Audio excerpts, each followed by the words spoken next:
सीमित नहीं है जो उसी का। तो आई थिंक इसके ऊपर कुछ गाइडलाइंस आई हैं, कुछ मैंने अपने एडमिनिस्ट्रेशन को बोला है कि how do we improve governance. One is recognise that here was a man who led this country, and I had the privilege as a young Lieutenant Colonel in Military Operations Director to brief him on the CCS. Okay. Went for a presentation there along with the DGM. I didn't brief him, but I was the one who prepared that. And I was privy to what happened at the highest level. And I think he's somebody who always inspired, somebody who was always inclusive, and everybody felt, well, these are governors. And so I think it's, he heard you out, he listened to you. And today, the main issue in front of the nation is good governance. And our current Prime Minister, Shri Narendra Modi ji, has actually brought it to the fore. And I think there is a change in style, a very decisive style that is percolating down. And let me just say how we feel it. Files which should take a long time are getting cleared in a shorter while.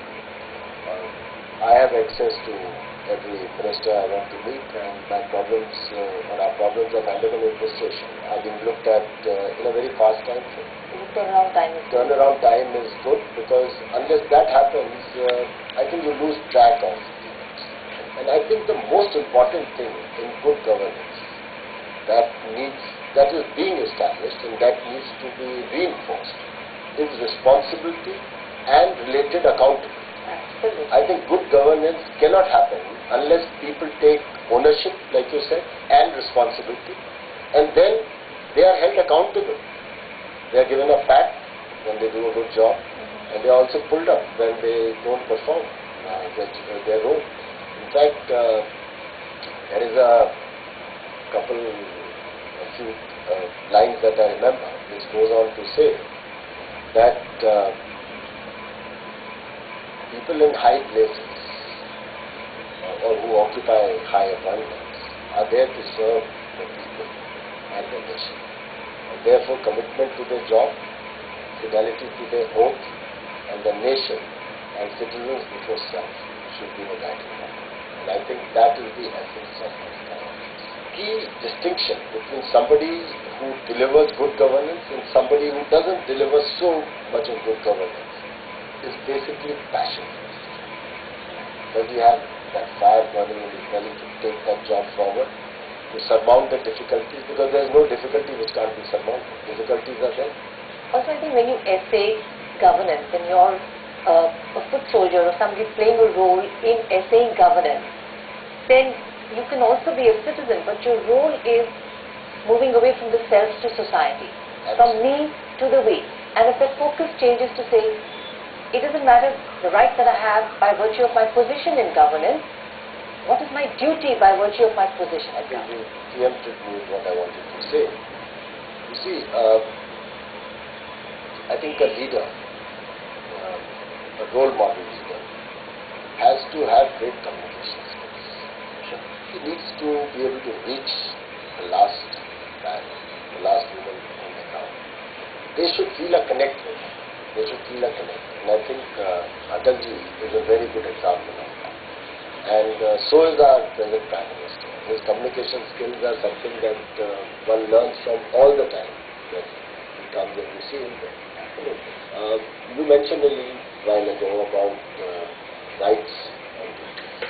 I personally feel that over the years, an exaggerated sense of rights has developed in our country. And there are good reasons for that. We are a young nation. We became independent in 47. And there was much to be done. There was poverty, there was hunger. And therefore, people demanded their rights. Our constitution provides for that. And this was spurred by various hues of society, including political parties. But today, I think India is a different nation. We are an emerging nation. And I think the nation has to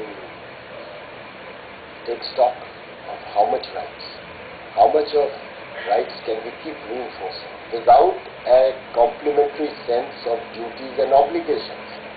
I think the state has a finite limitation to what it can provide. And therefore, I think this balance, which is also provided in our constitution, this balance between rights and duties needs a serious thought. Right. I think as part of good governance, this is another issue that can be discussed and debated. But in Andaman and Nicobar Islands, we are taking this good governance issue very seriously. And apart from on 25th December, or even leading to it, 23rd, 24th December, we will have programs which will highlight the issues of governance. A new Citizens Charter, which is very, very short and quick, but which talks of the key areas, will probably be unleashed by us, will be unveiled by us, a new Citizens Charter. We will have participatory programs with the people, including children, in some form or the other.